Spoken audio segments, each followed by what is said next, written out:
الرحمن الرحیم۔ ایک دوست نے سوال کیا ہے کہ نماز کب بے حیائی اور برائی کاموں سے روکتی ہے؟ میں نماز بھی پڑھتا ہوں اور برے کاموں سے مجھے نہیں روکتی ہے، کیا وجہ ہو سکتی ہے؟ تو اس کا حقیقت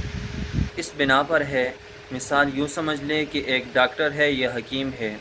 اس کے پاس 2 قسم کی دوا ہے، لیکن وہ آپ کو یہ کہتا ہے کہ جب آپ یہ دوا استعمال کریں گے اس کے ساتھ یہ پرہیز ہے تو یہ دوا آپ کو فائدہ دے گی، لیکن جب یہ دوا آپ استعمال کریں اور پرہیز نہ کریں اور وقت پہ نہیں لیں گے تو یہ دوا آپ کو کچھ فائدہ نہیں دیں گی۔ اسی طرح اللہ رب العزت کی طرف سے ہمیں عطا کردہ نماز ہے،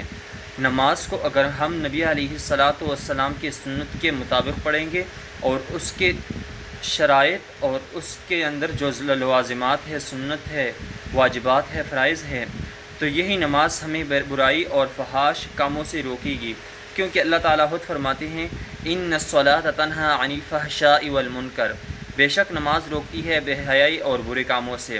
اور یہ اس وقت آپ کو روکے گی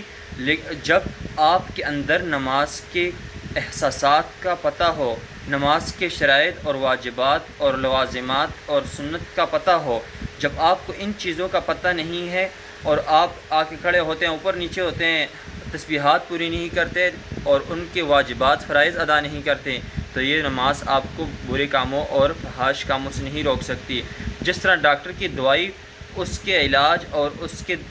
جو ہدایات ہے، مطلب پرہیز ہیں، اس کے مطابق آپ استعمال کریں گے تو فائدہ دے گی، اگر اس کے مطابق استعمال نہیں کریں گے تو یہ دوا آپ کو کچھ فائدہ نہیں دے گی۔ اسی طرح نماز ہے، اللہ تعالیٰ مجھے اور آپ سب کو صحیح نماز پڑھنے کی توفیق عطا فرمائیں۔